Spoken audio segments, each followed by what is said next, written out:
Bacon.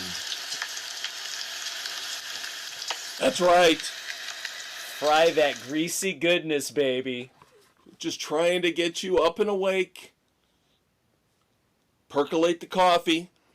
Fry up the eggs along with that sumptuous, wonderful bacon.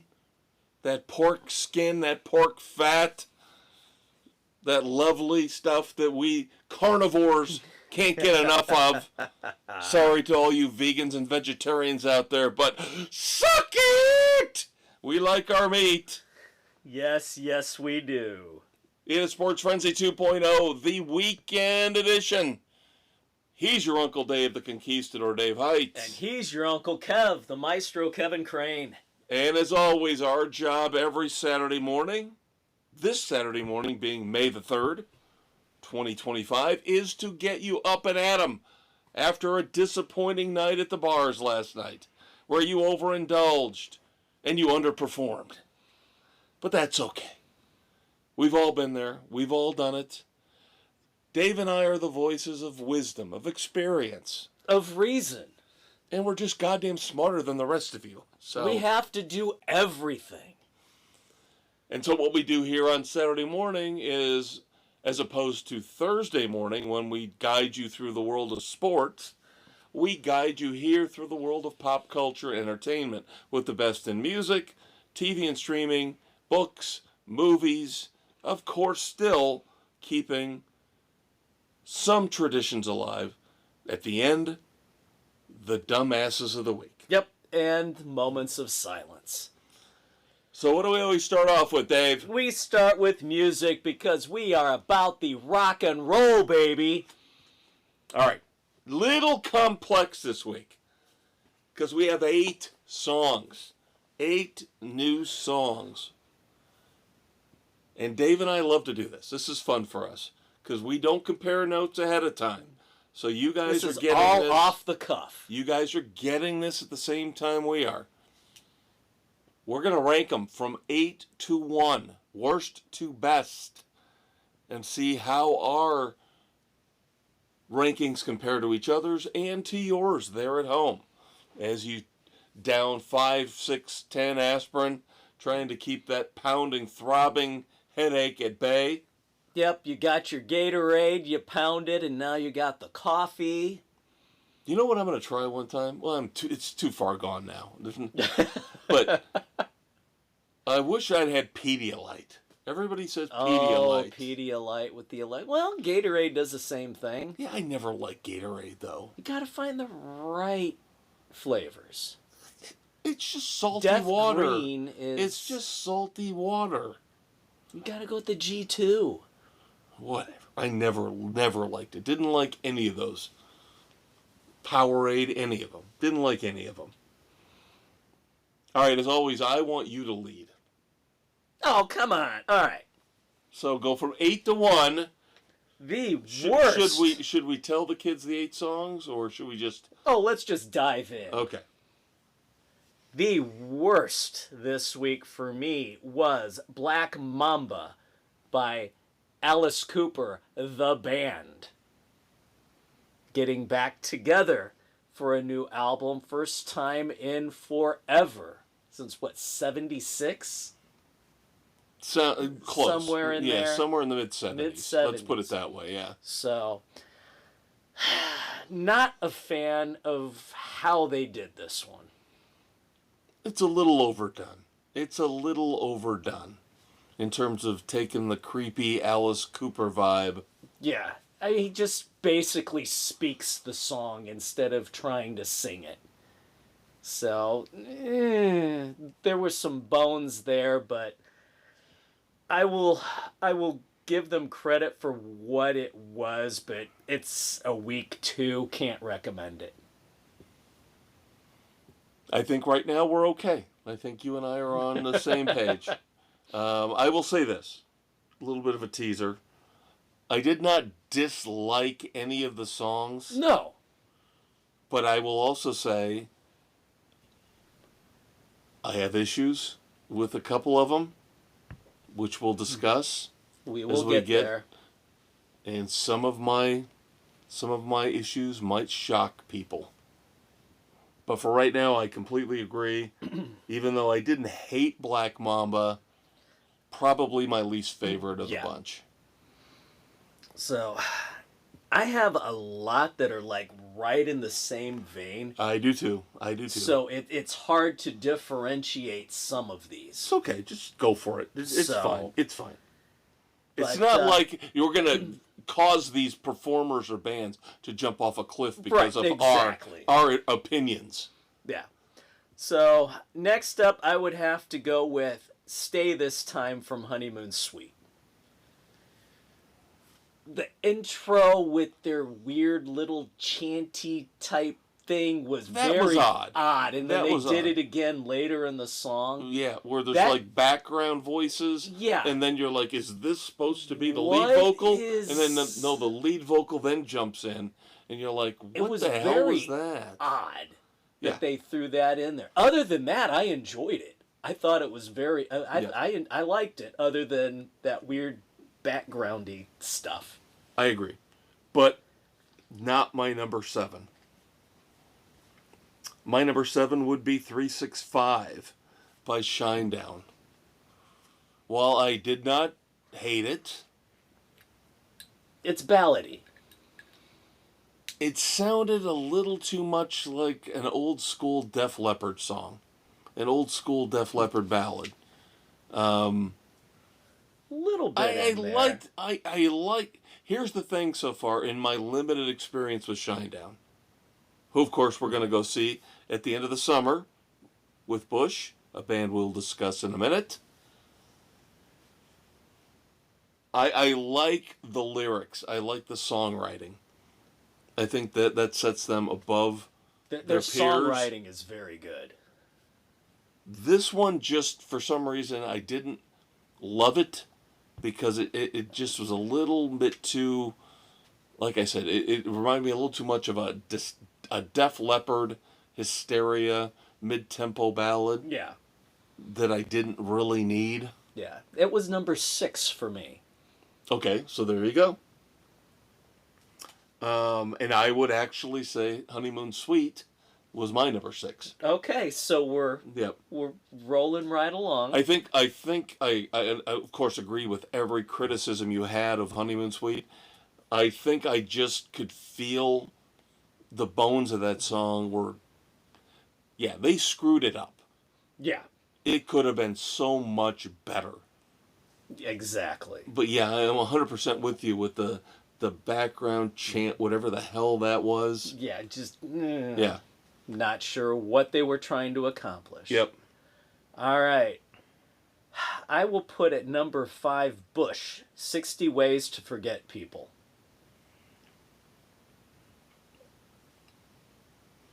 Okay. So, yeah, I enjoyed it. And again, these short are kind of like... It's again, very we talked short. about this, a short song. Like 2.5 minutes. Yeah.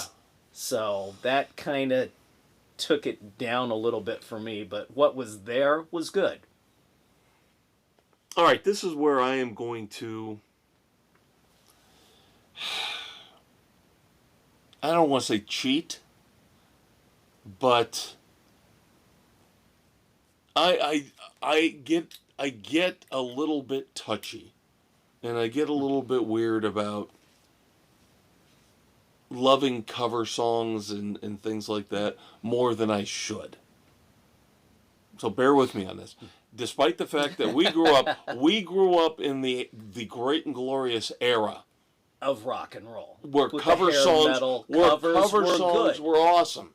Yeah, from Van Halen to Poison, everybody did Motley covers. Crue, everybody did cover songs, and they were phenomenal because they put their own mix to it.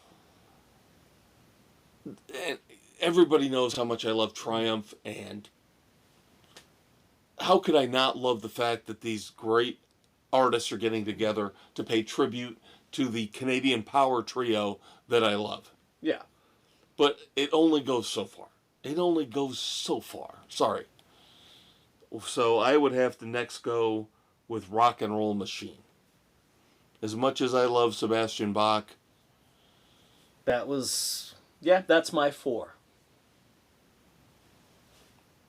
And then my 4, I think my 4 would be Bush. 60 Ways to Forget People. I'm not sure what Gavin Rossdale is going for with the song, lyrically. Yeah.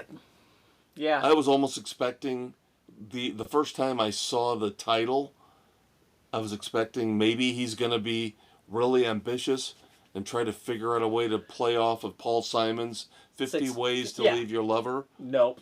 No. So I don't understand lyrically what that's supposed to mean. 60 Ways to Forget People. It wasn't... Decent song, but lyrically it did not fit with the title. Yeah. All right, so next up. All right, this would be number 3 for me, would be Dee Snider doing the cover of Lay It on the Line. Yep. Exact same. A little bit better than Sebastian, but I think he got the better song. He did get the better song. Thing. You know, Rock and Roll Machine, while I love that song, Lay It on the Line is an all-time Triumph classic. And Dee Snider does a phenomenal job with it. Yeah. Really good job with it. So very good job on that. All right. So that leaves us with, we've got the same top 2. We do. What order are they? For me, number 2 comes down to Shinedown's Dance Kid Dance. Sammy Hagar. Ah. Encore, Thank You, Good Night is my number 2. Let's wrap this up and then I will explain. Okay. And so obviously number 1's flip-flop for us. I took Encore, Thank You, Good Night, and you took Dance Kid Dance. I love Dance Kid Dance. Now, I will criticize both of these songs for different reasons, so bear with me. Dance Kid Dance, phenomenal song. Phenomenal song in terms of lyrics, music. My problem with all of the bands that have come up for the last 25 years, ever since the dawn of the new century, has been, I don't think the lead singers, the frontmen, have the charisma that we grew up with. The Vince Neil, the Stephen Pearcy, these guys who could draw an audience in with their vocals and with their personality. Shinedown's lead singer, and I'm just getting into them. I am just starting, kids, so bear with me on this. As of right now, I am not convinced that they have a lead singer that sets himself apart from everybody else. But I think the musicianship, the songwriting is phenomenal so far from what I've heard from them. And this song is catchy as hell, and I loved it. A lot of their stuff is. And I'm going to start getting into more and more of that, obviously, over the next couple months. But again, I love them in concert. I just feel like modern rock and roll doesn't have the personality for whatever reason. It's the showmanship. I just wish we had. And there were bands from the 70s. Kansas, Steve Walsh didn't have any kind of... No, there was no charisma Now, Steve Walsh had a great voice. Right. Even Bad Company, Paul Rodgers, just got into the Rock and Roll Hall of Fame. We'll talk about that in a minute. Great voice, not necessarily not a good front a flashy showman, right? Right. So maybe it's a minor criticism, but I'm trying to praise them in the best way I can. With a phenomenal song, catchy as hell. Yeah. So that's why it's my number 1. Number 2. Would have been my number 1 3 days ago. Would have been. Sammy opened his mouth, didn't he? This is why Dave and I have been best friends. This is why Dave and I have been best friends for 30 years. Is because he reads me like a book. Sammy had to open his fucking mouth and ruin it. And I'm sorry. You have to try to separate the art from the artist, but at some point, for me, it's personal, given how much I love Van Halen. And I am fucking tired of Sammy Hagar and his ego. I am so tired of it. He's ruined this song for me because initially I thought, this is a beautiful tribute.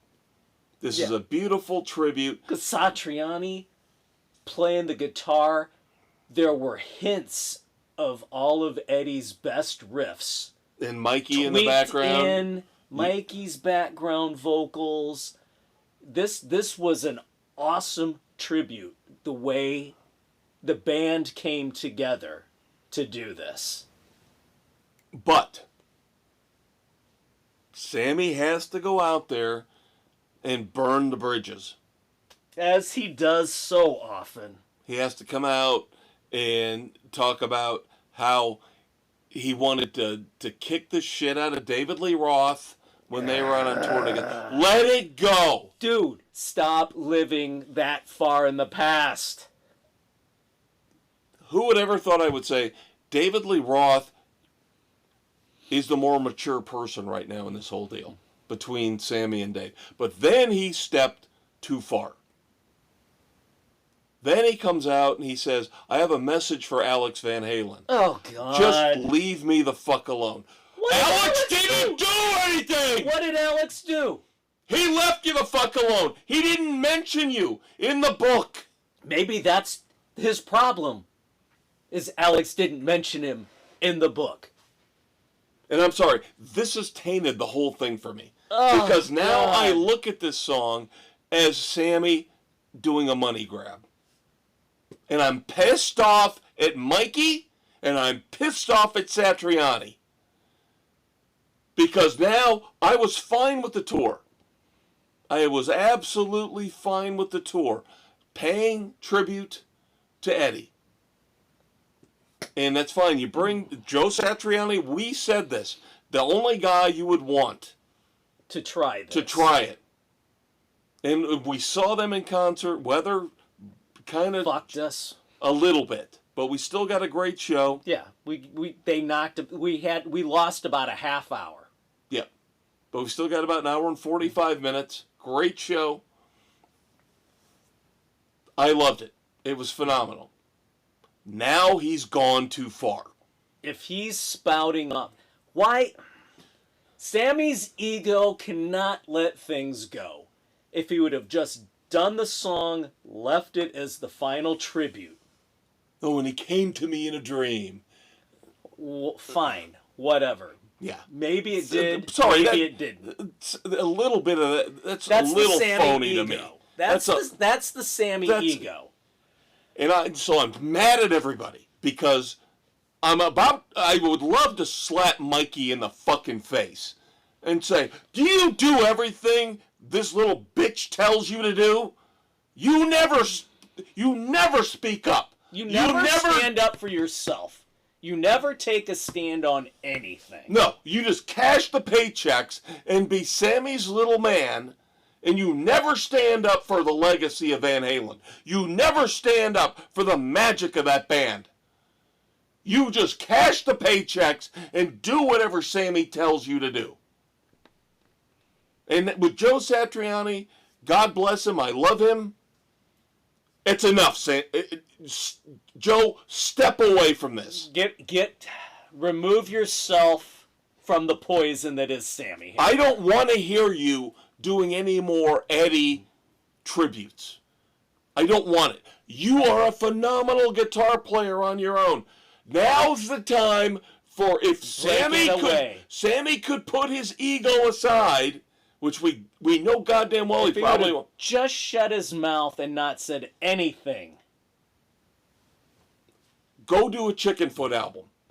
Enough with the Van Halen stuff. Let it go. Let it fade off into the sunset now. This would have been the final bookend. But yeah, the minute he started bringing Alex back into it, I'm like, you fucker. You dumbass shit. Alex did exactly what he wanted to do by not discussing the Sammy Hagar era. And that must have burned your ass. Because now you're making up this ridiculous narrative about Alex doing something to you where you're saying, leave me alone. He did leave you alone. You were not... And here's my other problem. Okay? Joe Satriani, again, I just want to stress this. I love him. I don't want to hear you ever fucking try to play Eddie Van Halen ever again. Because I'm done with it. Leave it alone, Joe. I'm telling you right now. Go back to playing your style of guitar. Just no more. Walk away. No more. Walk away. If I have to read more kiss-ass, sycophantic comments from these people on YouTube, because the video just came out a few days ago, and I watched the video, and of course he's doing the hand gesture, the VH hand gesture. It was a little over the top. And yet, where's Wolfie, by the way? Where's Wolfie in all this? Him and Valerie are should be impressively silent. I know they're trying to stay mature in this. But at some point, showing somebody looking like Eddie in the video, come on, walking away with the Frankenstein guitar slung over his back. Val and Wolfie should be pissed off beyond belief at this. Saying, that's enough, Sammy. That's fucking enough. Bye-bye. But... Or did they sign off on it? Boy, if they did, I would be so mad at them. I would be so mad at them. Last thing. Every time I see a video on YouTube, and I'm not just singling out this one, but it's almost like you can't say anything negative. It'll get canceled. It'll get deleted. Oh my God, it's the greatest thing I've ever seen. I cried. Oh my God, it's so wonderful. It was not so emotional. I listened to the song a couple times before I watched the video. Yeah. The video I thought was cringy. It was cringy. The hand coming out yeah, and touching him on the shoulder. It was lame. The video was fucking lame. The song, I thoroughly enjoyed the song, but now knowing what bullshit Sammy is pulling, if I would have heard that before doing this, I would have been with you and flip-flopped.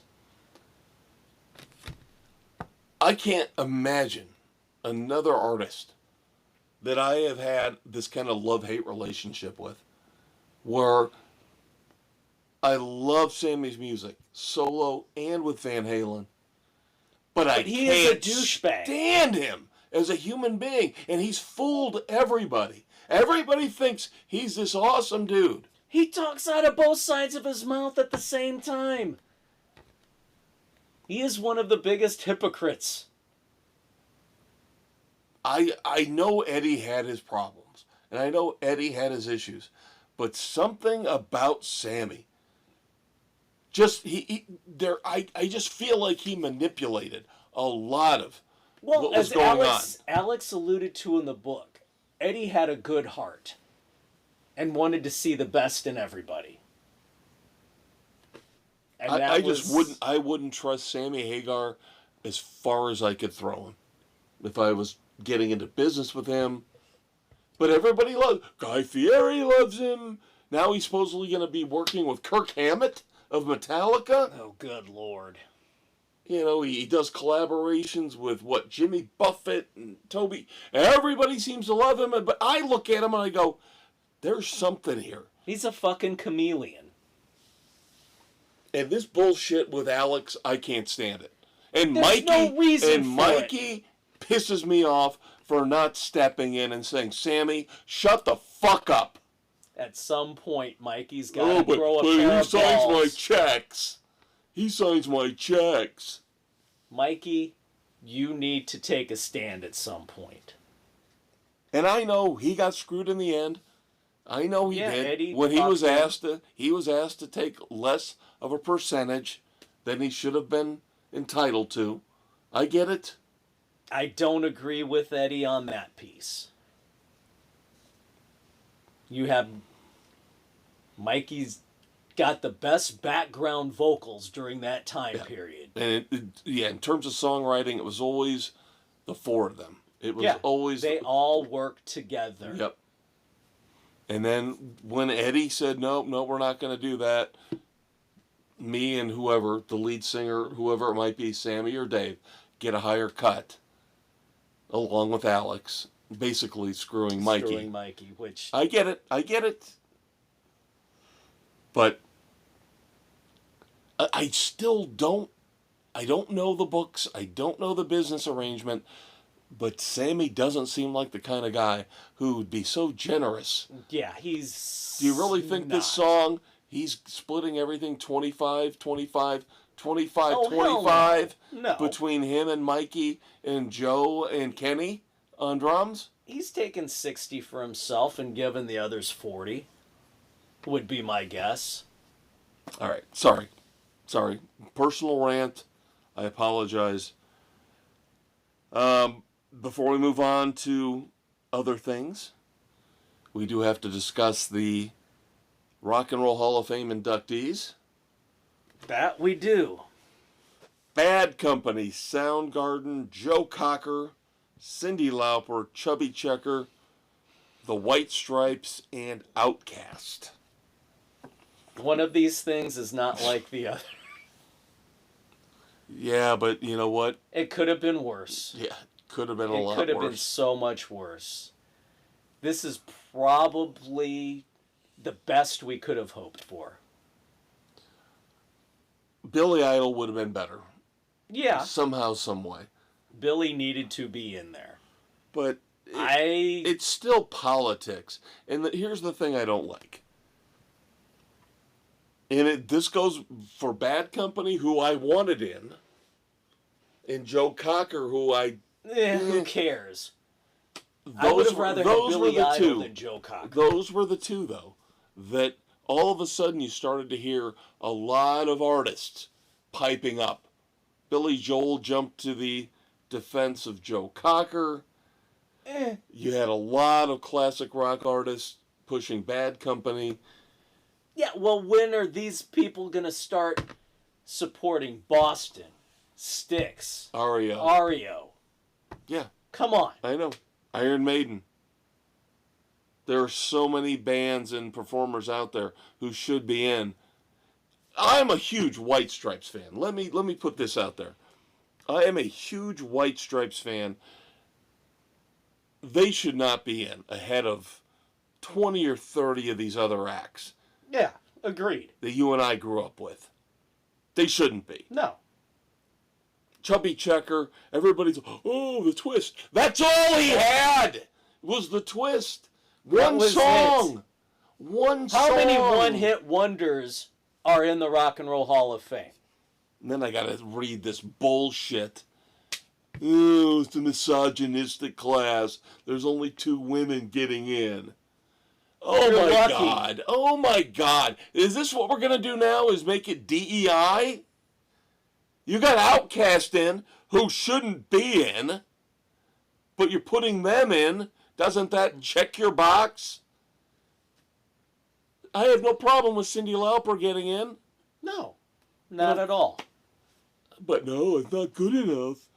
And then, of course, you got the hippies pissed off that Fish won the fan vote but didn't get in. Because Fish sucks. Jam bands do not belong.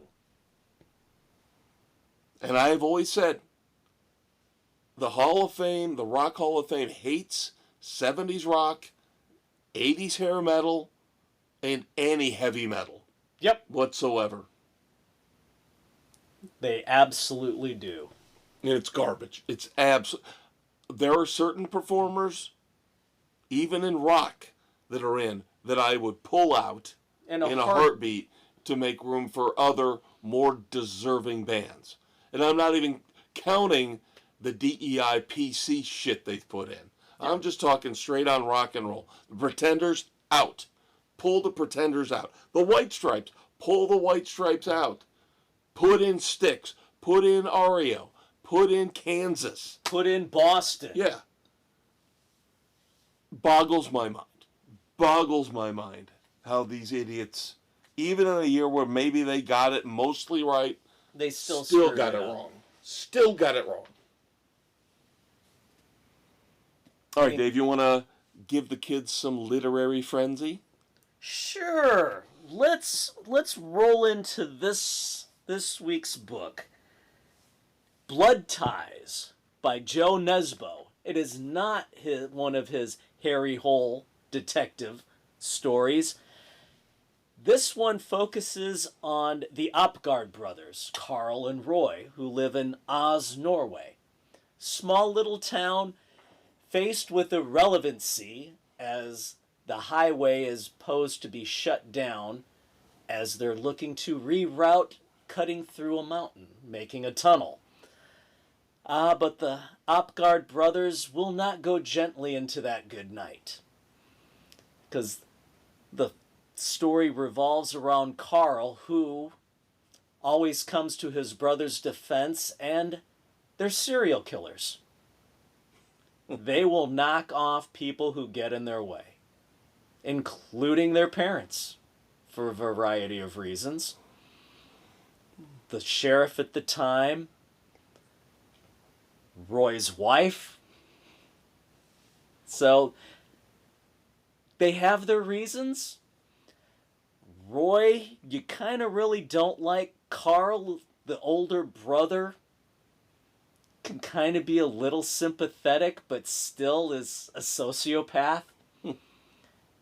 Very different tale of how they're trying to get through life and deal with everybody in the small town, including the son of the aforementioned sheriff, who is now the current sheriff and is out to get him.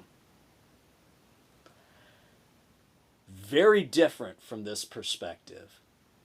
I thoroughly enjoyed it. It was a quick read.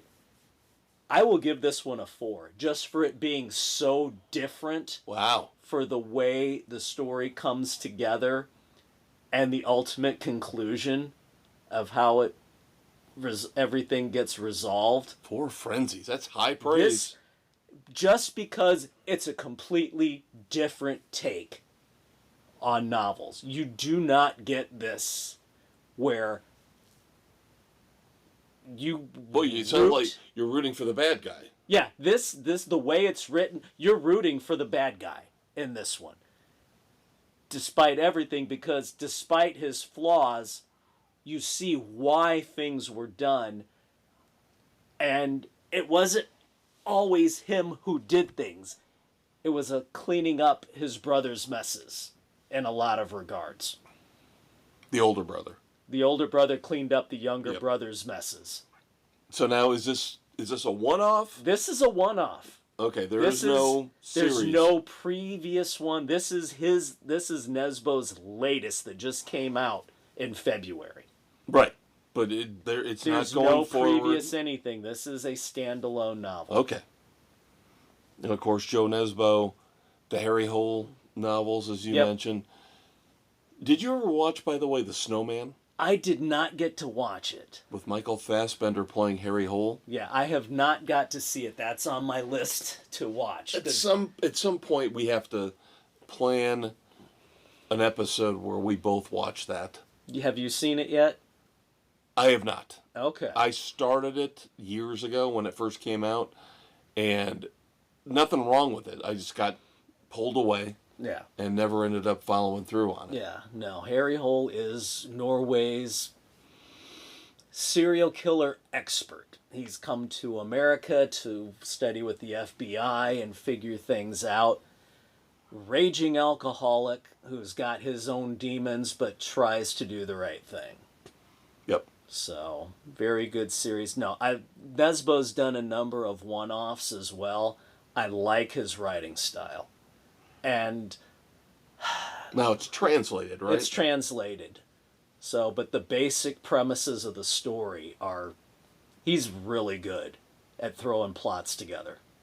So, just for the way, as different as this was, I just thoroughly loved it. So, Blood Ties by Joe Nesbo. High recommendation, high Very praise. high. Very nice. So next week, if Kev can get his shit together and knock out 100 pages by next week, we should be reviewing last year's latest Hap and Leonard book from Joe Lansdale, Sugar on the Bones. So, Hatchet Girls, the next one coming out later this year, so we're trying to get up to speed on that. play catch up with Hap and Leonard, Yep. two of our favorite characters. Yep, we're still pissed about the Sundance series. Being canceled after 3 seasons. And you can only get a hold of the first. Ugh. And they were such... Cast was perfect. They were done so well. Every season was a book. Yep. This kind of started the trend. They Yep. were ahead of their time with this one on Yep. Sundance. Yep. Great casting. Purifoy playing Hap and Michael Williams. Playing The late Leonard. great Yeah. playing Leonard, just ridiculously well cast. They were brilliant. They brought the characters to life, and they had the on-screen chemistry to match the characters in the books. Yep. People can rip on me all they want about my obsession with buying physical media, but damn, I'm happy I bought that first season on DVD when I did. Yes. So, all right, so we move on to, well, let's do some news. Maybe it's time for that. New trailers out this week. I have not watched them yet, but the two interesting ones that are out there are Now You See Me, Now You Don't. The third movie in the series. I have got to catch up with those. Very entertaining. Very entertaining. So I am looking forward to, at some point, watching the third one. And of course, these are the magicians. Yes. A.K.A. the crime syndicate known as the Four Horsemen. And then Dwayne Johnson is unrecognizable. Whatever. But it'll be interesting to see him take a dramatic turn in the A24 movie The Smashing Machine, where he takes on the role of an early UFC champion. So, we'll see. We'll see. We are right now officially this weekend, as you're listening to this, the blockbuster summer movie season has begun. The first weekend of May is usually the signifier of that. So Thunderbolts is out this weekend. And then in the next month or so, I might actually go out to the theaters twice. Twice? I know for Mission Impossible. Final Destination. Ah, yes, Final Destination. I think that thing is going to, no pun intended, That's going to kill it? It's going to kill it. I'm telling you, people have been waiting for this for a long time. The brilliant Number one, writing. Don't fuck it up. And I've heard that they have done the previous movies a beautiful connection. It's going to work. It's going to flow perfectly. Good, is what I've heard. because that is what those movies are all about. There are plot disclosures that will tie everything together. We like that. Yep. All right, so we've already mentioned Black Bag. Did we mention Black Bag? I don't think we did. You and I talked about Black Bag. We talked about it. Yeah, next week we were debating whether we were going to review Havoc on Netflix or Black Bag, which is now out on Peacock.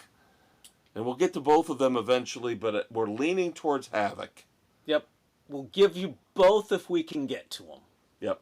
Havoc, of course, this bloody, gritty Tom Hardy. Escape action, just straight out action violence. I gotta save somebody at any cost. Yep, and then of course Black Bag, more subtle, husband and wife spies, where it looks like the wife might have crossed the line, or did she? I love Michael Fassbender. He's one of my favorite actors. So Fassbender's good. Eventually we'll get to both of them, but for sure, Havoc we've put at number 1 for next week. Yes. In terms of music, Billy Idol, the Yep. new album Dream Into It. We'll have that for you. Getting close to the end with Tracker, but I think that's still a couple weeks away. There's one episode, I think, left. We'll discuss. But- In a minute. So I mentioned Black Bag on May the 2nd, which is already passed. Yep. Love Hurts, another action movie that will debut on Peacock on May the 9th, featuring Short Round. Of course, his career resuscitation. Yes. Ever since he appeared in Everything Everywhere All at Once. Love Hurts is definitely going to be reviewed. Yep. So we've got a lot. I have already told Dave. No time for love, Dr. Jones. And no time for Baby Girl. I've watched the first half an hour of that. And that was more than enough. Yeah. I'm going to take the bullet on that one and save us from subjecting ourselves to that one. Thought, hey, some sex, some nudity with Nicole Kidman. Ugh. Oh, God. Oh, Lord. CBS, for the 17th consecutive season, even though there's still a few weeks left in the current television season, have already declared themselves the most watched network, again, for the 17th year in a row. Number 1 show? Tracker? Absolutely. So we're contributing to We this. are contributing.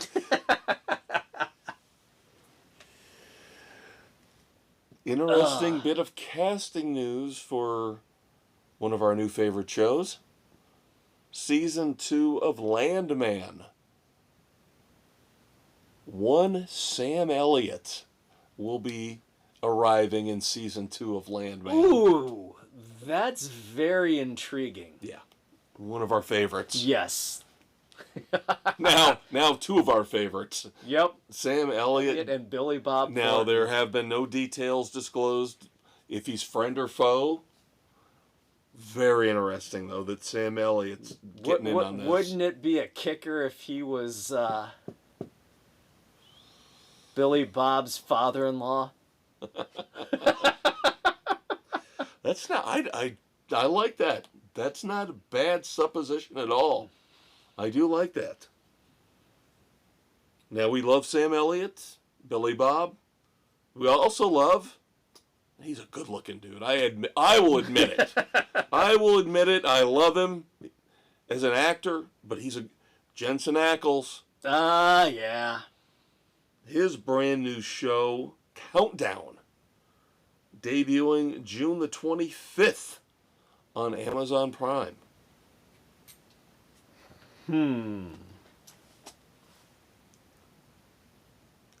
We talked a lot here recently about Sergeant Rock. Initially, it was supposed to be Daniel Craig taking on the role of the DC military hero, and then Colin Farrell jumped in. Well, they've decided. Oh, we're going another route. No, they say it's still gonna happen, but now, not for a while. It looks like we're gonna film it in the summer of 2026. Never a good sign. Never. Isn't this what we dealt with when it came to Blade? Yeah, that's never a good thing. The TV show front. I know you haven't watched it. I finished Dark Winds season 3. It was a nice thing. Zahn McClendon at the end of it they all said thank you for your support on this, and Zahn goes, And we are currently filming season 4 to air in 2026. There you go. So we've got season 4 to look forward to. I thought you were going to say he thanks Sports Frenzy Yeah, I wish. for your undying and loyal support. Yeah, not quite. No, I am going to knock out season 3 as quickly as possible. So Your internet issues put you way behind. They did. That pissed me off. So within the next couple weeks, we will have our review of season 3 of Dark Winds. Remember the movie Sisu? Yes. Sisu 2 is going to be in theaters November the 21st. The boys are going to absolutely This came out of nowhere. This wow, literally, Sisu 2? It's already in post-production. Yeah, they've been filming it. Nobody mentioned it. Nobody talks about it. No. Sisu 2 will be out in theaters November the 21st. Oh my God, that... And then finally, I could have put this in the Red Foreman Dumbasses of the Week, but I've saved this particular topic for another reboot that I cannot stand. So, Dave and I have a soft spot in our hearts for Reanimator. Cult classic. Starring Jeffrey Combs. If you have never seen Reanimator, shame on you. And the sequels. This is one of those properties that I think Dave will agree, I hope. Don't mess with. Yes. We would say, yeah, I would say don't fuck with it.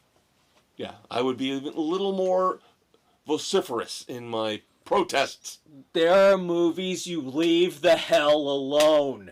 And that's why, even though I'm bringing up Reanimator right now, because they are going to reimagine, quote unquote, Reanimator. There's no reimagining Reanimator. I don't see how you can make it any better. I don't see how you could. It's creepy as fuck as it should be. And a little perverse. Well, yeah. And a little perverse. But that's what made it the classic that it is. But yes, there will be one coming in the last section of the podcast that's even worse.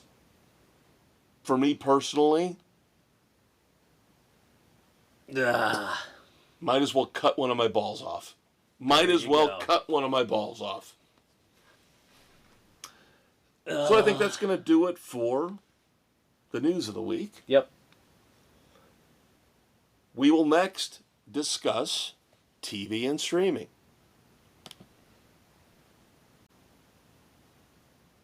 So TV and streaming is up next. On Spotify, Good Pods, Pocket Casts, Apple, Overcast, Castbox, Amazon, Audible, and iHeart Sports Frenzy, baby.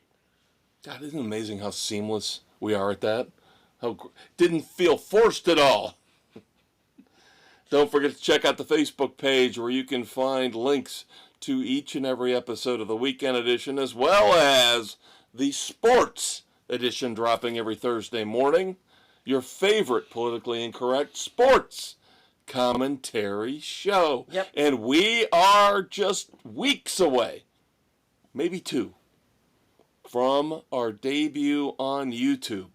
Bum, bum, bum. Still have a couple hurdles to jump. Some graphic issues to resolve. And then I'm still trying to figure out if YouTube will allow us to be as salacious and politically incorrect as we need to be. So we'll know after the first episode if they ban us or not. Give us a red ban. Which is okay. They've already booted us once, so we'll take it again. Yeah, now the first time we didn't get booted for obscenity. We got booted for inactivity and multiple warnings for music usage. Oh yeah, the music stuff, yeah. That's just bullshit. Just bullshit. You're only allowed to play a snippet of a song for 20 seconds and you played it for 22. Oh weird violation. Violation. Kiss my violated ass, okay? Sorry, that sounded wrong. It sounded like That you've got other issues. It sounded like I just got out of prison. Yeah, got out of maximum security after 20 years of being El Capitano's bitch. All right, TV and streaming. Dave and I have one fantastic review. I have a special review that will both make him happy and piss him off beyond belief. But we were talking about Tracker, of course, as we were discussing CBS being the #1 network for the 17th consecutive year. That #1 show that leads the way is Tracker. Very well done. So Dave and I are contributing in our small little way to CBS's success. Of course, because it's based on a book series. It's based on a recurring character, Coulter Shaw in the Jeffrey Deaver books. That plays right into our wheelhouse, into the type of stuff we would watch. And Justin fertile Hartley, ground for Hollywood books, characters. They're there. Yep, Use them. Justin Hartley, awesome as Coulter Shaw. I did catch up almost. Did catch up through episode 17, so I'm just one behind. Now here's the thing. We've always talked about on Sports Frenzy, we don't apologize for being politically incorrect. We don't apologize for our cursing, our swearing, talking about wet vaginas, whatever it might be, that would piss off pretty much everybody out there. But if I'm factually incorrect, then we will apologize. I said a few months back that I had heard that Tracker was going to have a shorter season. That turns out not to be the case. They are going to go 20 episodes. So we do have a couple more than expected. Yes, so we will have 2 more new episodes this coming Sunday, as you're listening to this, the 4th, and then the season finale, from what I've been told, will be the 11th. All right, good. So, almost back to where we were when we were kids. So when we would get 22, 23, 24 episodes. From the previews for the episode on the 4th, I can see this being a 2-parter. And I will definitely be caught up by next week. So no worries there. I watched 15, 16, and 17 the past week. So, and still, much better than the normal standard network pablum that they feed you. They go dark. They're not afraid to go down the roads. The episode involving the twisted father and his sons out in the cold, wilderness. Yeah. Oof. Yeah. Yep. Very, very good stuff. Very, very good stuff. Much better than what you normally would get on the networks. And I still think the reason why it's a #1 show is because people like us, older people, and I know CBS skews older, okay? They do. But here's the thing. We remember the great cop shows, especially, not exclusively, but especially CBS had some Hawaii Five-0. Yep.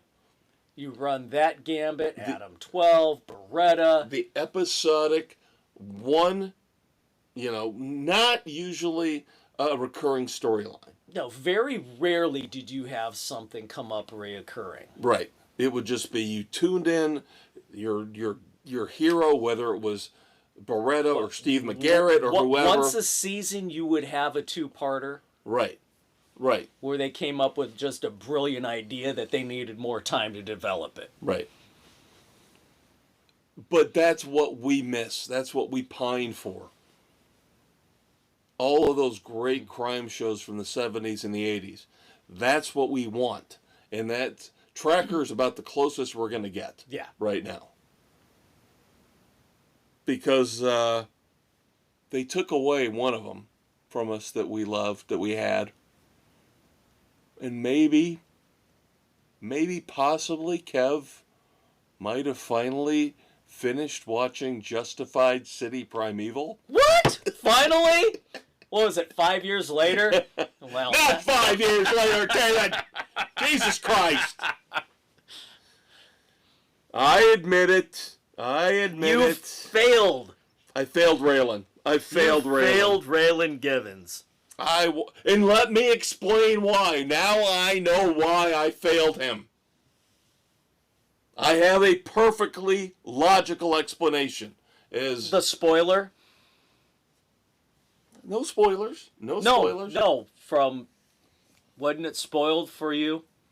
The last episode before you got but to that's it? not the reason why. Oh. That's not the reason why. Finally finishing up Justified City Primeval again, thanks to no internet.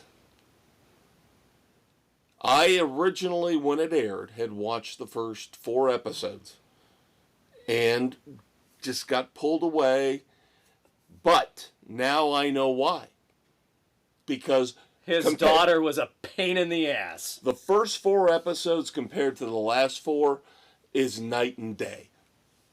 The first 4 episodes were mediocre, meandering, irritating. Yes. Yes, the daughter has a lot to do with that. The last 2 or 3 episodes are intense. You've got twists, backstabbing, unbelievable things happening that I did not see coming. Yeah. So the second half of it is 4++ frenzies. Absolutely. Classic Justified beyond belief. But the first 4, they're dull. You could have ripped 2 of those out. You could have cut down those 4 episodes down to 2. Easily. They take too much time with the whole, oh, Raylan's not a good father, he's ignoring his daughter. Blah, blah, blah. You could have literally made this a 6-episode miniseries. Yeah. Instead of 8. But the last 4, I wouldn't have changed a damn thing. Oh, no. The last 4 were freaking brilliant, intense. Yep. Again, I don't want to spoil, even though it's been out there for years. I will try still not to spoil things. But there is an incredible plot twist towards the end that you just don't see coming. And you sit there, if you're Raylan, and go, what the fuck did happen? Why would I have any faith in humanity after this? Yeah. Why? Why am I still here? And it's not just the good guys and the bad guys stuff. There are also a lot of other little things along the way that would call into question your faith in humanity. Yes. But this one big one, given him as a U.S. Marshal in law enforcement, where I would just go, what am I even doing this for? Why? Badge drop, bye-bye. Yep. Which he eventually does. But wait for it. There is a certain antagonist from the original series who might have something to say about that badge drop.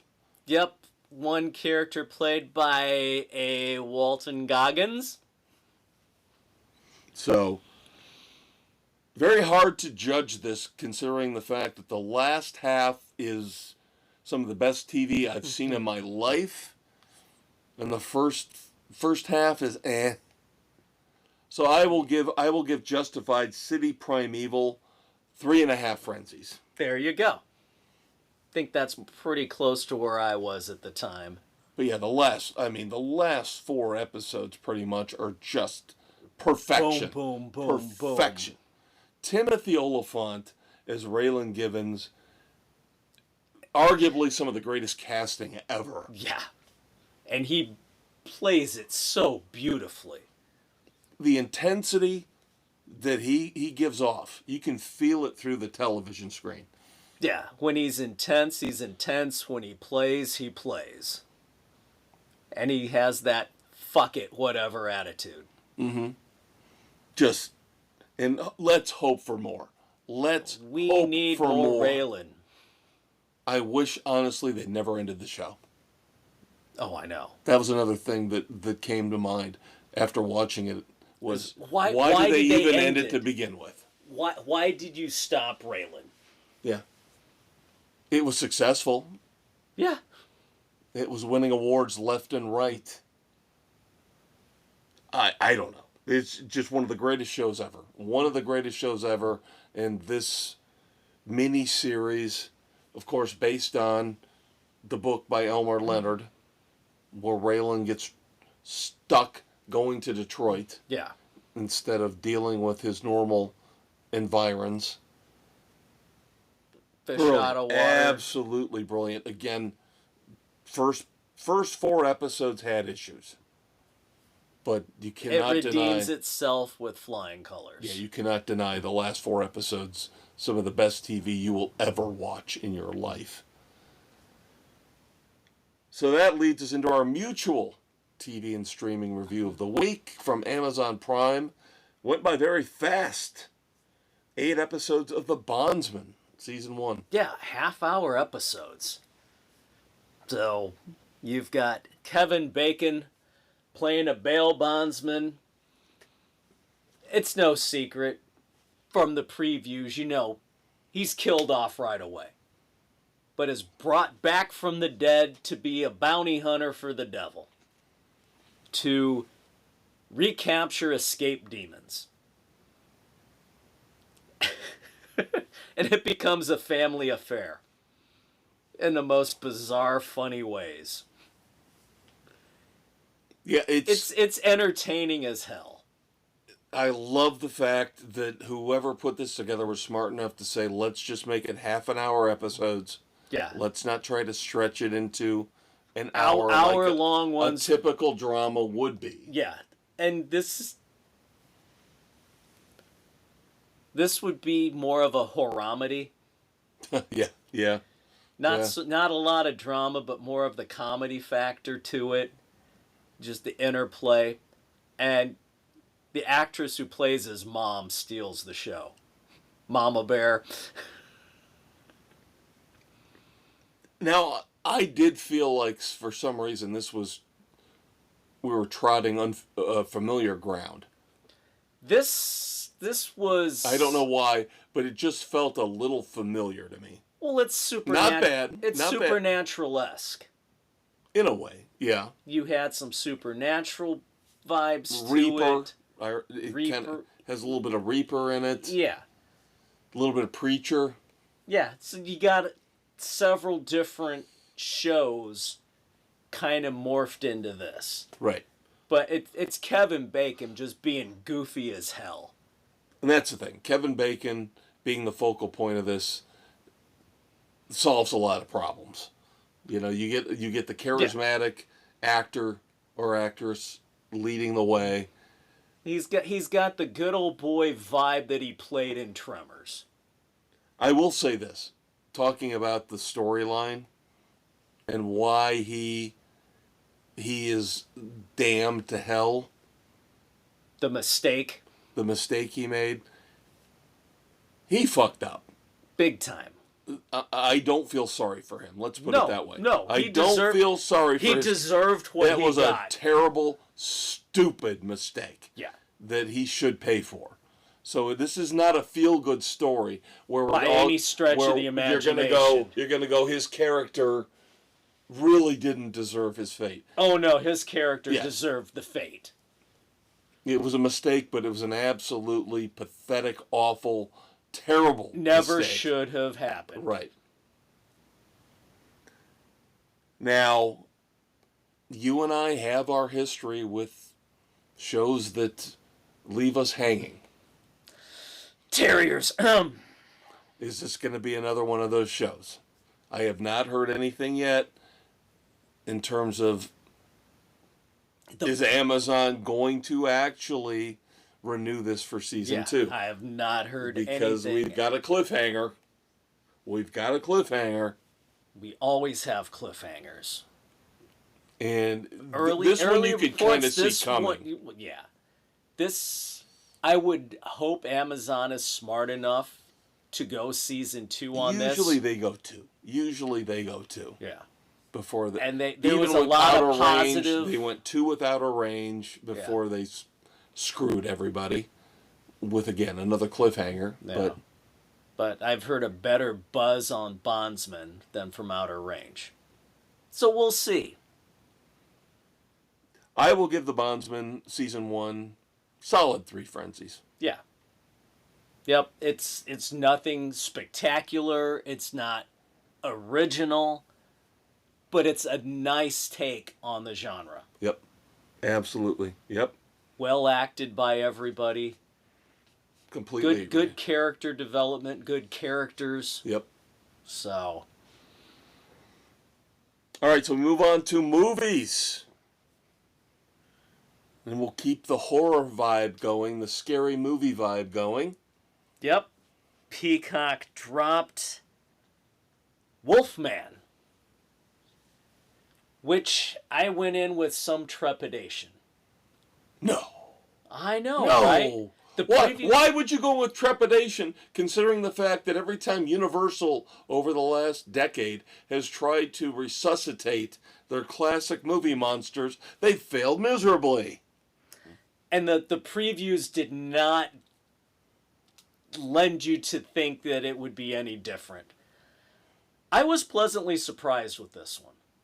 The first half hour setup left me, really? But I kind of liked how they dealt with the change. As the lead guy turned into the Wolfman. How he tried to say, why can't I understand them? Why can't they understand me? The whole... I kind of liked that little bit of a connection. That was a nice change of pace, the way they did that. And they went where I thought they might have with his father. I kind of saw that coming, but the way it worked out, I thought was fairly well done. 2 things. Exact opposite take of what you saw. I loved the setup. I thought the first half an hour was the best part of the movie. I liked how they explained the mythology of what was going on. That. I liked the piece with his dad. I didn't like the family dynamic piece. That got a little... Really, are we going there again? But with his dad, the growing up piece, and that was good. And then I did like the initial... Do you call it an action scene? The part where the Wolfman first appears, and then the camera angle on what happens with the moving van was one of the best things I've seen. That was very well visually done. In a long time. I mean, I love that. I was dizzy watching that. The way it was, yeah, very well done. After that, then I thought the movie fell apart. Not because anything you're saying doesn't make any sense in terms of why it would appeal, but don't call it Wolfman. It wasn't Wolfman. No. It would have been better under some other title, under some other premise, because it really wasn't. It barely was Wolfman. They weren't wolves. No. And they explained that early on. Yeah, that it was they got a virus that turned them into a zombie, some kind of animalistic creature. Some kind of creature. Yeah, it wasn't in Wolfman. Yeah. So again, this is the title was off. This is a sham on Universal's part to try to draw this in and get people. Oh, here we go. We're reinventing Wolfman, just like we do with Dracula and Frankenstein and all these other classic, The Mummy. Yeah. All the no, it's not. It's not. They should have called it something else. And then the other problem I have, and I've mentioned this to you before, and this is going to piss off a lot of people out there. Julia Garner is an awful actress. She is horrible. And we loved her in The Americans. She was great in The Americans. Because she was a minor character. When you give her a lead. But people love her in Ozark?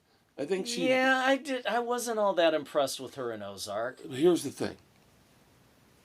Ugliest woman ever. She's not overly attractive. When she walked out, you were talking about the family dynamic early on. She came in on the phone and pale as a ghost. Yeah. With those tight curls. What's up with her hairstyle is the worst. Worst hairstyle in the world. Pale as a ghost. Huge nose. Little beady eyes. Little thin lips. And I'm like, what the hell about this woman am I supposed to find attractive or appealing or even care what happens to her? And then her acting isn't that... I guess I'm being shallow. I'm not saying Brooklyn Decker, who, by the way, I just saw last night in the league. Gina Gibbiotti. Oh, Pete, you tap that, Pete. But come on. I'm not saying Brooklyn Decker's a great actress either, but there's a middle ground between the ugly duckling and the supermodel. But give us someone who can... Jennifer Lawrence comes to mind. Jennifer Lawrence is the best of all worlds. Jennifer Lawrence is attractive and is an unbelievable actress. Yeah, she can play drop dead gorgeous or she can play a plain Jane. This is why she has won Oscars. Yeah. Is because she can do whatever she puts her mind to, is still attractive. She will put herself all out there. We've seen that multiple times. I respect her as an actress. Julia Garner, sorry. If this is what you're giving me physically, you better go above and beyond in terms of acting. Yeah. And her she really just doesn't. There were neat things they did. I kind of like this better than the other attempts they've had. But you're right, that should not have been called Wolfman. You should qualify that. Because I'll tell you the one movie that I thought of at one particular point during Wolfman, when they were kind of trying to transition with American Werewolf in London. Don't you dare keep that movie's name out your mouth. I was going to say nobody has ever done a transition better than American Werewolf in London. I know where you were going. That is the pinnacle of werewolf transition. The great Rick Baker. Using nothing but physical tools. No computer-generated bullshit. No AI bullshit. Taking David Naughton and turning him from man to wolf. Never going to be beaten. No. Never going to be beaten.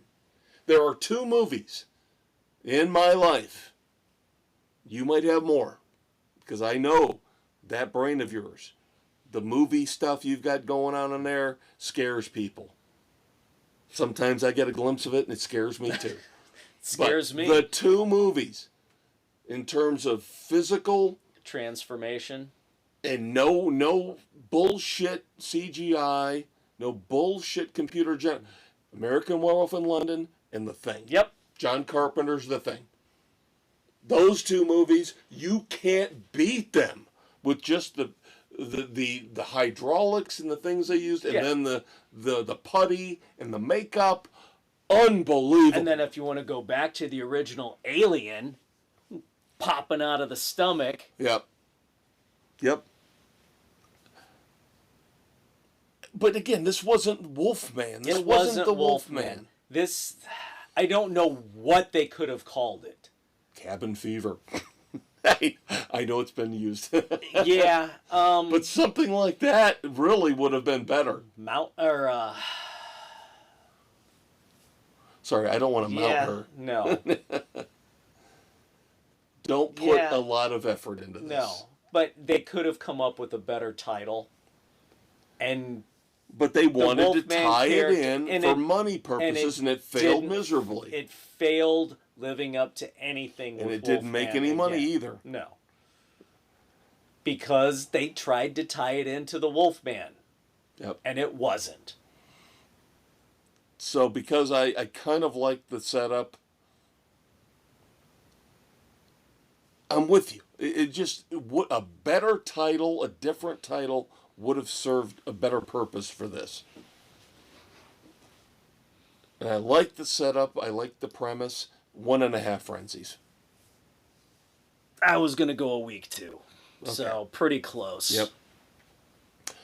Now I also, as I play catch up again from my weeks without the internet, and this will go on until the middle of May. So just be prepared, people. He's got it stockpiled. Yep, I'm going to fit these movies in as they seem appropriate. And since we're talking about scary stuff, Blair Witch. Blair Witch. Not the first one, not the Blair Witch Project, not Book of Shadows. This is the third one, which is essentially a remake of the first one. This kind of shit I will never understand. You can take this from the bottom of the barrel, like Blair Witch, all the way up to Star Wars, where Star Wars Episode 7 was basically a remake of Star Wars Episode 4. Yeah. I don't understand what the purpose was of making Blair Witch, other than to try to cash in and make some quick, easy money. Because, again, it is almost identical to the Blair Witch Project. I without hate those having cheap money grabs. Without having anything new to add to the story. Absolutely nothing. There is nothing in here that really adds to or accentuates the mythology. And that's sad. Basically, what you get is you get the brother of Heather Donahue. Heather Donahue was the main woman in the Blair Witch Project. Yeah. The last. Right. Technically the last survivor. Yeah. And he somehow finds a video online, somebody purporting to have seen her, has video footage of her out in the woods. And so, of course, he gathers up his friends and says, we're going to go out there. We're going to save my sister. Yeah, my sister's still out there. And then they bring along a couple internet geeks who purport to, have inside information. Right. They're the ones that say they got a hold of the footage, and it's a waste of time. It is an absolute waste of time. And I remember watching the first one in a spooky-ass movie theater in New Orleans. So that only accentuated the creepy factor. Especially the end. Now, I'm not saying the Blair Witch Project was the greatest movie ever, but the ending still freaks me out to this day. But now all they've done is they've just destroyed it with all these doofus sequels, and now this reboot. Tainted film. Yeah. So, Blair Witch as well only gets 1.5 frenzies from me. All right. So that being said... Ready for the feature review of the week? Yes. All right, kids. As you listen to this on Saturday morning, the previous Monday night, family movie night at the theater, we went to see The Accountant 2. And you just recently watched the first one. Just within the last few weeks. So it was a nice, just enough time tie-in to get the vibe. The Accountant 2, you get a little more of the interaction of the brothers. Unresolved issues, interplay between them is very nice. And this turns into a double revenge storylines and a rescue mission. So there's a lot going on with this one. So J.K. Simmons' character, the head of the bureau that the accountant would feed info to, is now retired, and it's in the preview, so there's no spoiler that he's killed early on for an investigation he's doing. And before he dies, he writes on his arm, "Find the accountant." Because he knows his protege will have to identify and will know what to do. So she reaches out, gets the accountant involved, and he does his thing, much to her dismay, and then he calls his brother for assistance on this one and reluctantly shows up, and then their back and forth banter is great. And as they're trying to find out who killed Simmons' character, they find at the heart of it a missing family who's been trafficked in some way. And we find out the mother is on what happened to her. She's on a revenge kick. And then they find out about the boy who's being held in kind of a prison camp as they're trying to manipulate the families into doing what the bad guys want, keeping everybody under control. So it tugs at the heartstrings of the accountant, leading to a rescue mission. And pulling in his help at the place where he grew up. Nice tie-in with everything. I will give it a solid 3.5. Ooh. It's good. There's a lot of action. There's more of the character development, the interplay of the brothers. That's really nice. Higher rated, 1 or 2? I can't remember what you gave. I can't remember. I think I gave the first one a 3.5. Yeah. I mean, they're both good for different things. The first one just being raw and bringing them in. This develops the characters a little bit more and trying to evolve them to another step, which doesn't really ruin it. See, to me, I watched The Accountant when it first came out, and I liked it. This, to me, is a brilliant coming together of so many different factors. Bernthal, of course, recently appearing in the new Daredevil series as the Punisher. Yeah. More. We want more. Disney, give us a goddamn Punisher series, will ya? And then Affleck gets no credit for being one of the smartest guys in Hollywood. He saw all the people that were watching the first movie on all the different streaming services as it bounced around. Yeah, and he said, "There's a demand and developing. There's a demand for this. Let's make another one." And now they're talking about. They've already talked to Anna Kendrick, saying she's willing to come back in for the third one. There we go. And so the opening weekend of this one was solid enough where you could see them doing a third one. And these characters lend themselves to continue on, because what they do and how they do it, it's what you expect in an action series. Yep. And again, Affleck gets no credit. Look at his resume. And I'm telling you, the characters he plays, they're very diverse. The movie, talking to my daughter when she was in town, and she said, "Well, I've only got time for a really short movie, Dad. You know, we're going to watch one movie together before she left." And so I had to pick something that was hour and a half. But I kept talking to her about Gone Baby Gone. Oh. And I said, it's longer. It's almost 2 hours. It's depressing as hell.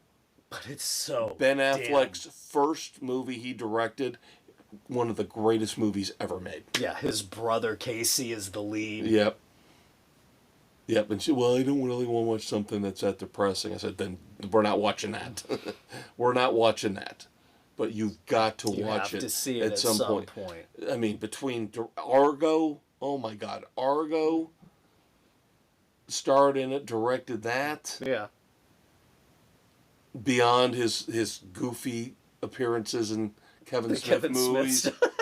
A very uncomfortable of course, place. Dogma coming out again soon, finally. Yeah. As Kevin Smith got the rights to that back. So Ben Affleck does not get the credit he deserves. No, he's pigeonholed into a very uncomfortable place, and not the back seat of a Volkswagen.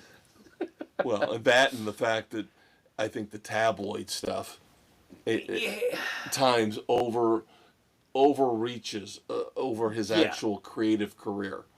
You know, everybody talks about, he's with Jennifer Gardner. No, he's with Jennifer Lopez. No, he's back with Jennifer Gardner. No, he's with Anna de Armas. So don't worry about it. I know. So I'm looking forward to seeing The Accountant 2 when it hits streaming eventually. Thoroughly enjoyed it. Yep. All right, so that will take us into Moments of Silence. I have one this week, a band that wasn't hugely popular in the 80s, but still made a decent little dent in pop culture's armor. More than a blip. Yep. Do you remember The Alarm? Yes. Their frontman, lead singer, Mike Peters, passed away this week. Been suffering many, many years. So, I remember The Alarm. I kind of liked it. They were decent. Kind of like The Alarm. Now, before we move on to... And I took it... We went crazy on the sports edition. Took it easy here on the pop culture edition. But I do have a couple things here before we get there. Number one, my badass of the week, who I meant to bring up last week and I did not. And he has been mentioned before. And many would say this makes me a hypocrite. That's fine. I've been called worse. And I don't want to hear any more bullshit about the size of my dick, okay? One of my least favorite... We were talking about Shinedown. And we were talking about modern bands. Bands who've really come around in the last 25 years. And one of my least favorite bands of the last 25 years is, of course, Disturbed. Right. Jesus. God, I hate doing that. Yes, David Draymond is not your favorite lead singer. No, but he's a great human being. He is. He's an awesome... This is why I can separate the art from the artist. Now, I had a problem with that earlier with Sammy Hagar. And I'm done with Sammy in terms of him as a human being. I think he's playing everybody. I think he's manipulative. And you crossed the line with me when you started bitching about Alex. Who did nothing. But Dave Draymond, despite the fact I don't like his band, he is trying to fight all this anti-Semitic bullshit out there. Now, Dave and I have no skin in this game. Dave and I are not Jewish. But we also recognize the fact that the media is not sticking up for all religions, all races like they should. No, they don't. They pick and choose who they're going to back. At what particular time. And our buddy, fucking Pips, I'm still waiting to hear back from him about my Thunderdome challenge.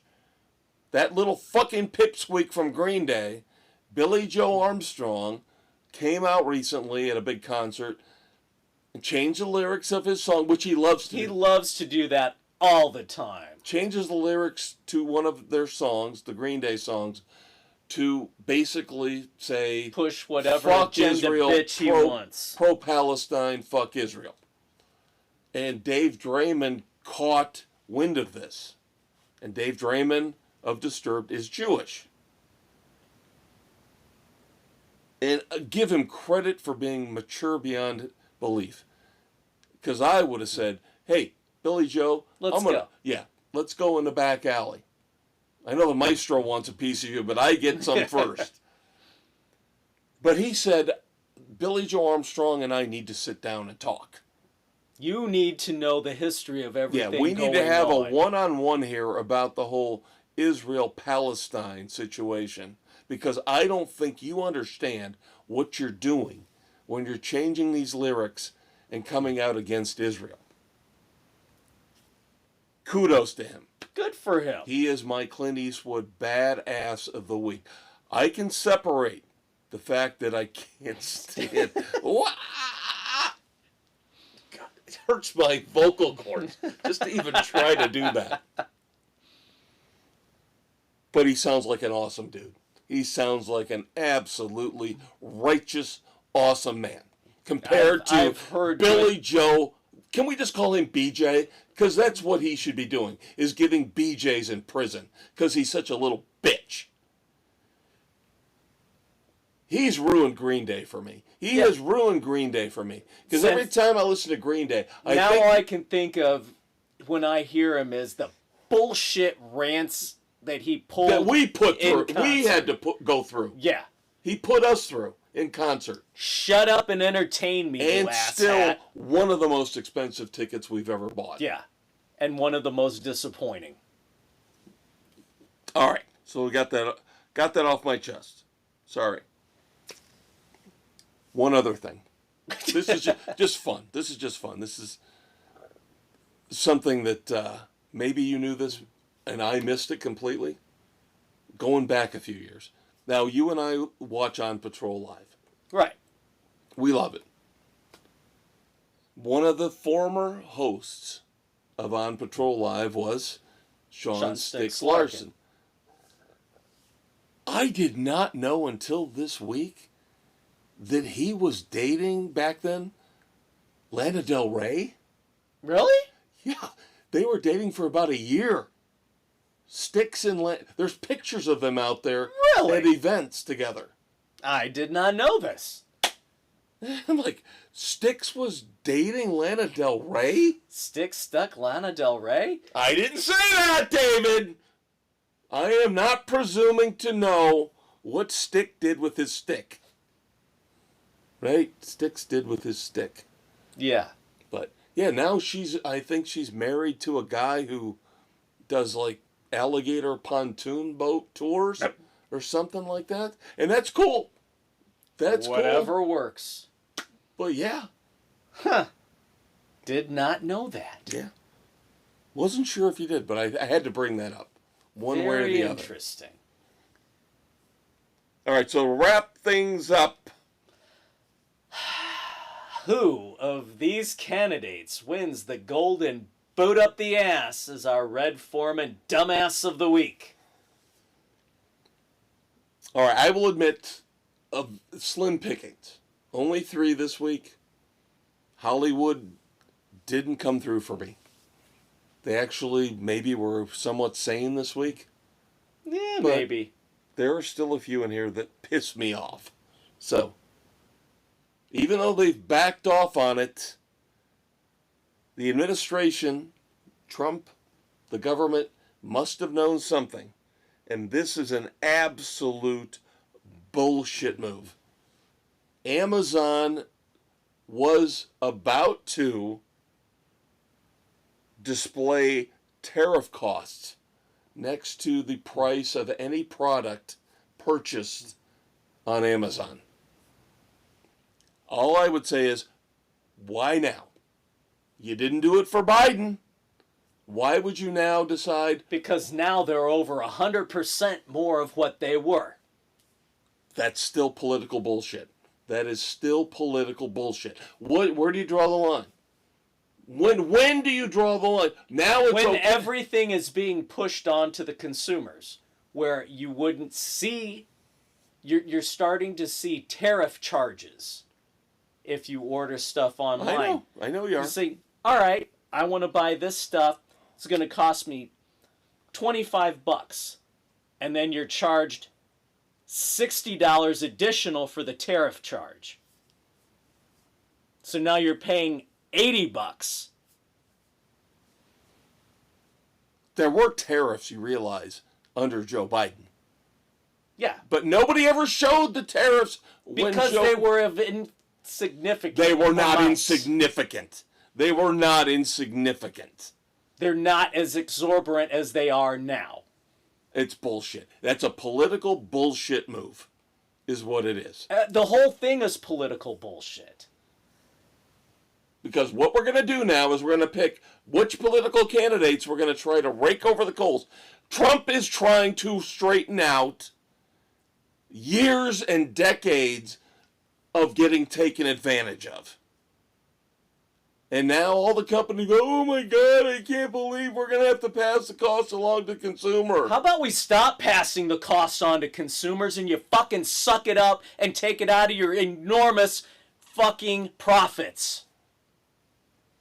Went to a restaurant the other night. 50-cent surcharge for eggs. Yeah, they've been doing that for about almost a year. You going to blame Trump for that too? No, not that piece. Then why doesn't the restaurant eat the difference and just keep the price the same? Because it's not 100% plus. Oh, stop it. Stop it. I got issues with everything. So do I. Why are my fucking gas prices higher now? They're supposed to be coming down. Yeah, they keep going up. Well, I think that's the state we live in. That's the problem with that. That's part of it. And why are my fucking property taxes going up more and more? Oh, I guarantee you the property tax thing is a complete scam. They say they've passed the bill to drop them. Bullshit. They are going to find ways to screw us every other way they can. Yeah. To make up for it. We gotta make sure the schools get all their money. Even though the schools are corrupt, and even though the schools don't use the money properly, we still have to make sure the schools get every single penny they're entitled to. Yeah. At this point in time, I prefer these fucking kids just wander the streets as thugs instead of going to school. Because they don't teach them anything worthwhile. Half of them don't go to school anyway. And they're South Bend, where we record. Scandal right now. How many people are they calling out and talking about that have passed these kids? That shouldn't have been passed. For how many decades now? Telling you. It's all fucked up. It is all fucked up. Yeah, now people who are appealing their property taxes. Oh, your appeal? Okay. Oh, sorry, we goofed up. They should be higher. I know. I'm scared to death. I haven't even opened. Ours went up 16% from last year. I haven't even opened mine. Well, now, you're talking about the bill or the assessment? No, we got the assessment came a couple weeks ago. We got the bill. So you got the assessment before the bill? Yes. See, I got my assessment after my bill. Or whatever it was. Anyway, ours went up 16% from last year. The value on our place, we haven't done all that much. It's more than doubled what we paid for the house in 8 years, which is fucking ridiculous. Yep, absolutely. My house is only worth what I paid for it. That's why, now my property taxes came down. You're lucky. But I have not opened my assessment. My assessment came after my taxes. So, because the assessment, I don't remember the which one assessment's going to affect next year. Okay. All right, I got the bill. Yeah, the assessment for next year came in at a ridiculously high amount. Sorry, kids. We're getting in the weeds here. Yes. But this is Dave and I venting. We just need Politicians to get are this out there. dumbasses who have no fucking clue what they're doing. Now, we have no faith in government, obviously. We also have no faith in people in general. Pretty much. Let us go to Santa Ana, California. We were promised. There's video out there of this, and this is disgusting to me. This is disgusting. Now, I understand the initial outrage. Don't laugh. Don't laugh. A serial cat killer was released from custody in Santa Ana, California. This guy was luring cats in, torturing them, I guess. That's not cool. Them. Obviously not. Nobody's condoning that. That's not why people might chuckle at that. But it's disgusting and it's wrong. I hate cats, but I would never resort to that. But here's where it really takes a twisted turn in the wrong way. If a serial cat killer is not twisted enough. An angry mob trying to track down this guy because he was released set up outside a house where they had heard that this serial cat killer was living now after being released from prison. They spray painted the fence around the house. They tried to break the fence down. At one point in time, they're trying to break through the gate, pepper spraying the people inside, throwing bricks through the windows. Oh, they got the wrong house? Could you see that coming? Yeah. Could you see that coming, Because Dave? people are assholes. Yeah, something about the people that lived there were related to the brother-in-law of the cat killer. The police showed up hours later. Well, they would have showed up sooner, because if an angry mob would be doing that to my place, they would be running as the bullets would be flying at them. I thought about that. I did think about that, yeah. So that would have been a good time to have a shotgun. Yeah, you're vandalizing my place, coming up to my house and throwing pepper spray, you're getting your ass shot. The video is disgusting. There's one guy, and he's probably older than us. He looked like he was mid-60s, maybe 70. The ringleader? And he's the one trying to rip open the gate, shooting the pepper spray in. There were kids in the house. Not cool. Castle doctrine right there. A complete and total failure on all parts. Police didn't defend the house, didn't show up till much later. These idiots didn't do their research because one asshole when said, would they is ever? Where they're at. Yeah. This angry mob mentality shit has got to stop. And I'm telling you, Castle doctrine, you step foot on my property, your ass is mine. You vandalize my house, you're attacking my family, you're putting pepper spray into my home, bye-bye. Yep. And finally, this is what I was alluding to earlier. Personally, hurtful, as if Reanimator wasn't bad enough. One of my most beloved favorite movies of all time. How could it be worse? How could it be worse, Maestro? If Reanimator was one of your favorite movies of all time and they're going to redo it, what fresh hell can they bring upon us now? You want to guess? I don't want to. Universal Studios is moving forward with a new Miami Vice movie. Why? Without Michael Mann involved. Oh, that's sacrilege. What am I supposed to make of this? Honestly. Who's going to be cast in the movie? Who are they going to cast as Sonny Crockett? Enrico Tubbs. And you don't have Sonny's going to be a female and Tubbs is going to be gay. Oh, shut the fuck up, Dave. Seriously.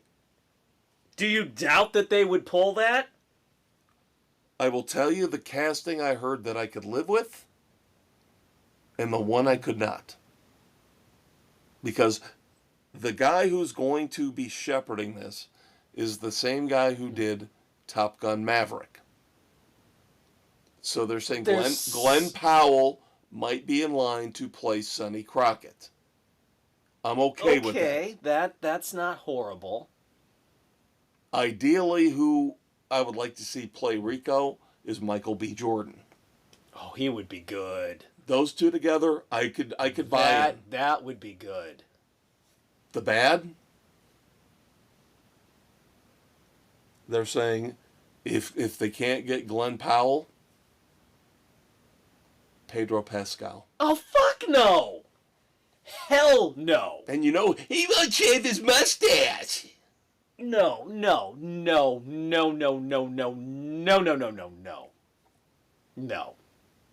I am scared to death of the next step in this, in who they're going to cast. I could live with Glenn Powell and Michael B. Jordan. That would be good. That would be interesting. That would be a good casting. I could see that working. And I'm thinking at least Glenn Powell, because he has a connection with the director, Yeah. could be a front runner to play Sonny Crockett. And Michael B. Jordan, to me, would be the obvious choice to play Rico Tubbs. Given you get the younger African-American actor. Yeah. They're going to fuck it up. They're going to fuck it up somehow. Without Michael Mann involved, they are going to fuck it up somehow. Because Michael Mann, this is his baby. Even though the movie version wasn't the best, I still appreciated what he was trying to do. Yeah. With Colin Farrell and Jamie Foxx. But now you take him out of the equation, now I'm scared to death. I'm scared to death. Now it's all bets are off. Does this turn into the Wild Wild West? Oh, God. Do they make it an absolute joke? All right, so obviously you and I don't agree on the Amazon thing.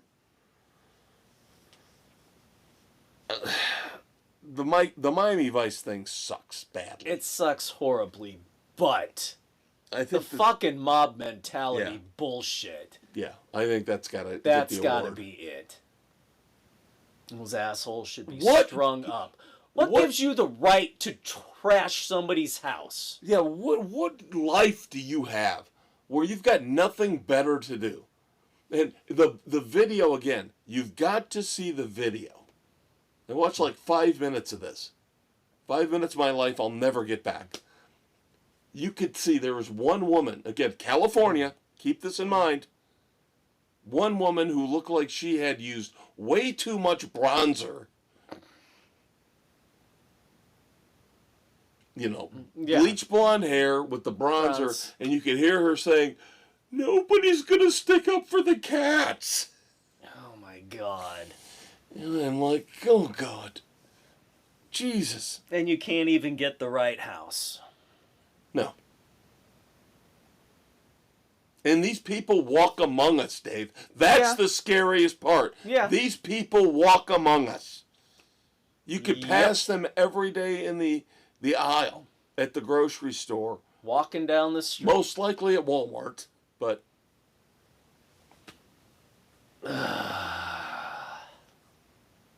So sad.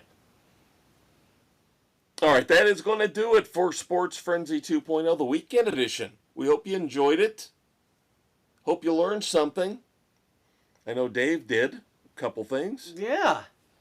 Way to go, Sticks. Yeah, I was going to say. Sisu and Sticks is what you learned this week. And Dave and I don't always agree, as you could tell. We have our occasional... We've got issues. Yep. That's okay, though. That makes things a little more lively. That's right. But again, next week, we will review Billy Idol's brand new album. Did we mention that yet? I don't know if we mentioned that yet. I think we did. Billy Idol's new album, Dream Into It. We did mention that we will review Havoc. We did mention that and Hap and Leonard on the book front. Sugar on the Bone. Yep. So there you go, kids. A full slate for you next week on the weekend edition. Your favorite politically incorrect pop culture commentary show. But until next Saturday morning, you get sizzling bacon? Do you get coffee percolating? Do you get a couple beers cracking? A big burp? You have to tune in to see. And again, YouTube coming soon. I promise you, one way or the other, we'll figure it out. Now, we might not make it more than 2 or 3 weeks. Before they can us. But we'll give it our damnedest. He's your Uncle Dave, the Conquistador, Dave Heights. He's your Uncle Kev, the Maestro Kevin Crane. Until next week when we do this extravaganza all over again, say goodnight to the kids, Dave. Good night to the kids, Dave.